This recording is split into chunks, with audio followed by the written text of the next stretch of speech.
త్వరలో కేసీఆర్, కేటీఆర్, హరీష్లు జైలుకు వెళ్లడం ఖాయమన్నారు మెదక్ ఎంపీ బీజేపీ అభ్యర్థి రఘునందన్ రావు. ఎన్నికల ప్రచారంలో భాగంగా సంగారెడ్డి మండలంలో పలు గ్రామాల్లో ప్రచారం నిర్వహించారు. కమలం పువ్వుకు ఓటు వేయాలని రఘునందన్ అభ్యర్థించారు. ఢిల్లీలో సారా దందా నిర్వహించిన కవిత తిహార్ జైల్లో ఉందని గుర్తు చేశారు. సీఎం రేవంత్ రెడ్డి ప్రజలకు ఇచ్చిన 6 హామీలతో పాటు వెంటనే 2 లక్షల రుణమాఫీ చేయాలని డిమాండ్ చేశారు. రైతు బంధు గురించి మర్చిపోయిన రేవంత్ రెడ్డి గాడిద గుడ్డుతో ఊరేగుతున్నారని మండిపడ్డారు.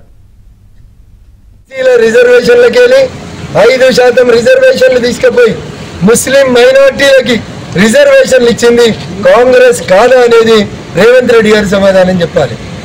బీసీల రిజర్వేషన్ శాతాన్ని తగ్గించింది కాంగ్రెస్ పార్టీ అవునా కాదా ఒక్కసారి రేవంత్ రెడ్డి చెప్పాలి.